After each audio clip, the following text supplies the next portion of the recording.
Indian times news channel में आपका हार्दिक स्वागत है। मैं हूं सत्येंद्र सक्सेना। चैनल को लाइक करें, सब्सक्राइब करें, शेयर करना ना भूलें। तो अब मैंने आपको बताया था, अभी पिछली वीडियो एक डाली हुई थी उस समय मैंने आपसे कहा था कि 5272 एएनएम पदों पर भर्ती होने जा रही है, जो कि UP triple SC Uttar Pradesh अधीनस्थ सेवा चयन आयोग से पुनः 5272 पदों पर भर्ती फिर जारी की गई है। और ये मैंने बड़ी बखूबी से आपको समाचार बताए थे। और मैंने ये भी कहा था इसमें 380 पद जो है वो जो एक विशेष चयन के तहत जो वंचित कर दिए गए थे, वहां सिलेक्शन पिछली बार नहीं हो पाया था 9212 में, इसमें इस परीक्षा में सबमिट कर दिया गया है। अब आप सोच रहे होंगे उत्तर प्रदेश अधीनस्थ सेवा चयन आयोग द्वारा जो वैकेंसी निकाली गई ये परमानेंट है या नहीं है। तो मैं आपको बताना चाहूंगा ये परमानेंट भर्ती है और ये भर्ती कोई संविदा में नहीं है, ये परमानेंट भर्ती है। और इसमें 5272 भर्ती है। और ये बता दें, आप लोगों को लग रहा होगा कि कम पोस्टें क्यों हैं, तो आपको मैं बता दूं ये अध्याचन 2020 का है। और 2020 के तहत जो अध्याचन दिया गया था उसमें इतनी पोस्टें दी गई थी जो लास्ट में आके आपकी 5272 बची हुई हैं। अब जो अध्याचन और आएगा, अब अध्याचन नए सिरे से आ रहा है, क्योंकि अभी आपको बताया था मैंने पिछले समाचारों में कि 50,000 लगभग भर्ती उत्तर प्रदेश में होने वाली है, जिसमें आपका चिकित्सा विभाग भी शामिल है। तो अभी नए अध्याचन में और वैकेंसी आएंगी, लेकिन आप फिलहाल इस वैकेंसी को बहुत मजबूती के साथ ध्यानपूर्वक देखें और इस भर्ती को अपना कामयाब भी अपने आप को बनाना है। तो अब इसमें क्या क्या लगेगा, कौन कौन से डॉक्यूमेंट्स लगेंगे, मैं आपको बताऊंगा विस्तार से। इसमें हाई स्कूल इंटर की मार्कशीट और इसके साथ साथ सनद प्रमाण पत्र। तो जो पिछले लोग जो आपके 84 में या 85 में जो हुआ करते थे, उस समय हाई स्कूल के अंक पत्र अलग हुआ करते थे और उस समय जो है और सनद प्रमाण पत्र अलग हुआ करती थी। अब जो नए सिरे से अब इलाहाबाद बोर्ड द्वारा अन्य बोर्डों द्वारा दिया गया है, तो उसमें जो अंक पत्र दिए जाते हैं तो संग संग में सनद प्रमाण पत्र प्रिंटेड होता है, एक साथ मार्कशीट और सनद दोनों दी जाती है। तो इनके लिए मैंने बताया था जो अलग अलग जिनके हैं तो वो अलग अलग ही आप नत्थी करिएगा, हाई स्कूल की मार्कशीट और अंकपत्र, इंटर की मार्कशीट अंकपत्र, और जिनके सबमिट है वो तो कर ही सकते हैं। अब आपको बता दें तो अब क्रम से देखिएगा, सबसे पहले होगा हाई स्कूल की मार्कशीट, फिर होगा इंटर की मार्कशीट, फिर आपने डिप्लोमा जो एएनएम का प्राप्त किया है जिस संस्था से, उस संस्था के अंक पत्र, यानी दोनों वर्षों के अंक पत्र आपके होना चाहिए। अब आता है क्या होना चाहिए। अब आपको बता दें कि नर्सिंग काउंसिल के द्वारा आपका रजिस्टर्ड होना चाहिए, जो आपने डिप्लोमा प्राप्त किया है वहां का प्रमाण पत्र होना आवश्यक है। तो वो प्रमाण पत्र होंगे तो वो नत्थी करना है। और जाति प्रमाण पत्र, जाति प्रमाण पत्र जैसा कि आपको मालूम है सामान्य वर्ग के लोगों को कोई आवश्यकता नहीं है। सामान्य वर्ग के लोग जाति प्रमाण पत्र नहीं लगाएंगे। और बाकी जो फायदा उठाना चाहते हैं आरक्षण का, तो अनुसूचित जात, जनजात, पिछड़ी जात, ये लोग अपना जाति प्रमाण पत्र जो ही बनवाएंगे वो अपने पिता पक्ष का होगा। अगर आप शादीशुदा हैं तो भी आप पिता पक्ष का बनवाएंगे, अगर नहीं है तो आपका पिता पक्ष का बनना ही बनना है। और ये टोटल वैकेंसी जो है महिलाओं की है, ध्यान रखिएगा, पुरुष इसमें अप्लाई नहीं करेंगे। अब इसमें क्या है, जैसे माना कि कोई व्यक्ति ईडब्ल्यूएस का प्रमाण पत्र लगाना चाहता है, उसके बारे में बता दूं। ईडब्ल्यूएस किनको लागू होगा, जितने सामान्य वर्ग के हैं, चाहे वो ब्राह्मण हो, चाहे यानी सामान्य श्रेणी का कोई भी व्यक्ति हो, ये गरीब यानी सवर्णों के लिए आरक्षण की जो सीमा है, आप अपनी आरक्षण सीमा के अंतर्गत अगर आते हैं तो आपका ईडब्ल्यूएस माना गया है। तो ईडब्ल्यूएस के तहत आपको जो है 10 अंक प्राप्त होते हैं, तो वो आप लगा सकते हैं। लेकिन एक बात ध्यान रखिएगा, इसके मानक हुआ करते हैं। आपकी आय जो है 8 लाख रुपए वार्षिक होना चाहिए समस्त स्रोतों से। इससे अधिक अगर आपकी आय है तो आपका ईडब्ल्यूएस प्रमाण पत्र नहीं बनेगा। और ईडब्ल्यूएस प्रमाण पत्र वही लगाना है जो 2024-2025 तक वैध हो, वही आप लगाएं, अन्यथा न लगाएं। इसमें गलती मत करिएगा। अब जाति प्रमाण पत्र हो गया, मार्कशीट हो गई, आपका मेडिकल यानी कि आपका जो है एएनएम डिप्लोमा का जो मेडिकल फैकल्टी का प्रमाण पत्र है वो। अब आपको ये सारे दस्तावेज आपको, जैसे आधार कार्ड है, पैन कार्ड है, ये सारी चीजें रहेंगी। अब आपको आगे चल के आपको क्या करना क्या है, जैसे डीवी का समय आएगा, पहले तो इसी एक फॉर्म को भरना है। और भरने के बाद मैं आपको फिर भी बता दूं कि 3-3 सेटों में आवेदन पत्र अपने तैयार करके, अपने अंक पत्र या जो भी प्रमाण पत्र जो लगा रहे हैं आप 3-3 सेटों में तैयार करके रख लीजिएगा। और कम से कम 8-10 फोटो तैयार करके रख लीजिएगा।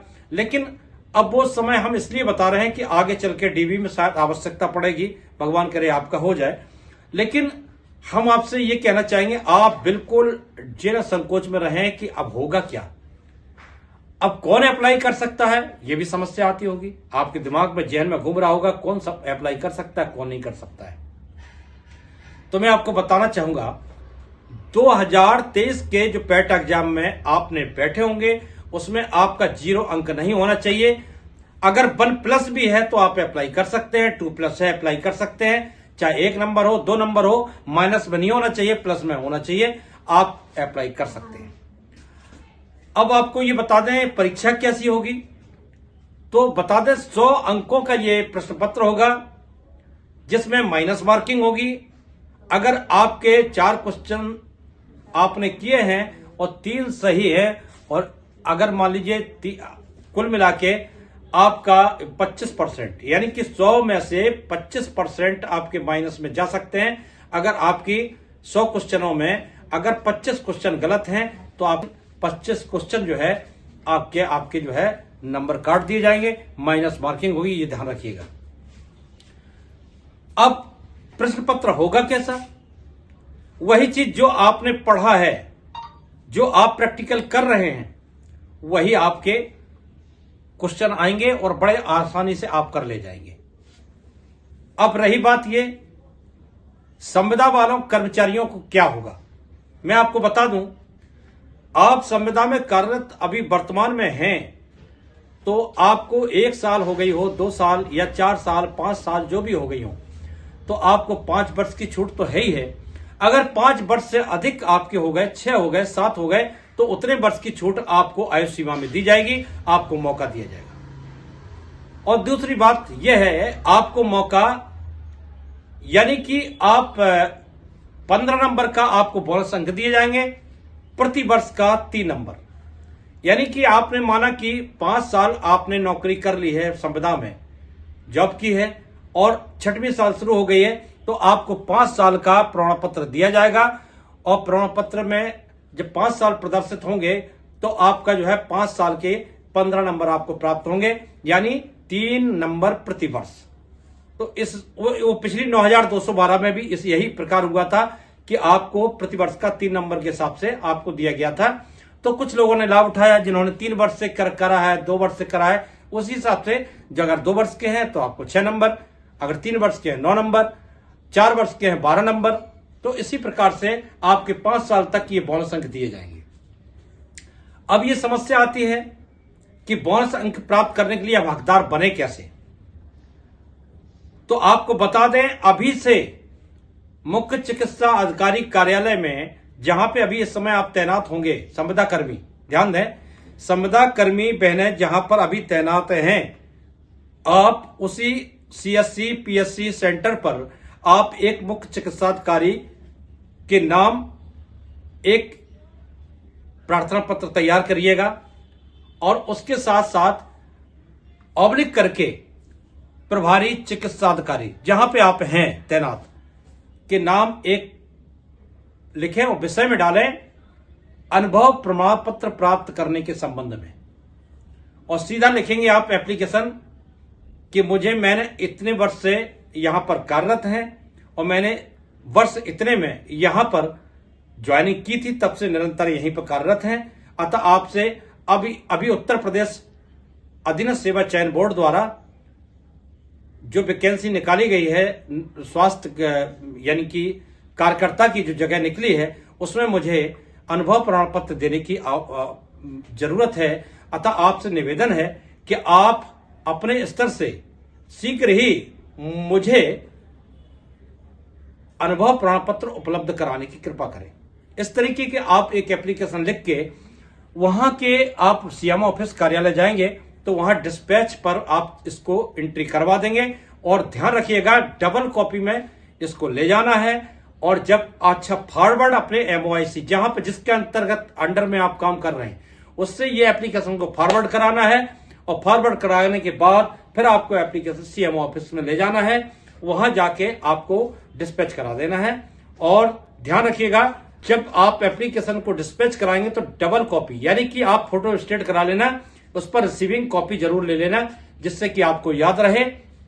अपना फोन नंबर जरूर डालिएगा उसमें और याद रहे, और आपके पास प्रमाण हो कि हमने एप्लीकेशन दी है। और निरंतर संपर्क बनाए रहें कि जैसे ही आपके बनने शुरू हो जाए आप अपना जो है प्रमाण पत्र बनवा लें। इसमें एक समस्या आती है कि जो आप डॉक्यूमेंट्स जो लगाएंगे, जैसे कि आप फैकल्टी का लगाएंगे रजिस्ट्रेशन, तो ध्यान रखना वही लगाना है जिस पर बारकोड है। अगर बारकोड आपके प्रमाण पत्रों पर नहीं है तो आप फैकल्टी जाके बारकोड लगवा सकते हैं। बहुत से जो पुराने हैं उनके में बारकोड नहीं लगा हुआ है और जो नए हैं उनके में बारकोड होगा, तो ये बारकोड बनवा लीजिएगा। नहीं तो डीवी के समय ये तो वहां पे पूरी टीम बुला ली जाती है फैकल्टी से, तो वहां चेक हो जाता है। लेकिन फिलहाल ये गलती न करें, समय है आपके पास, बहुत समय है, अपने डॉक्यूमेंट्स तैयार करा लीजिएगा।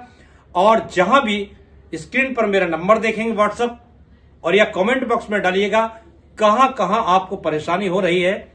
मैं आपके पूरा सहयोग करूंगा। आपके जिले में जहां भी 75 जिलों में दिक्कत हो रही हो मुझे बताइएगा, मैं आपकी समस्या समाधान करूंगा।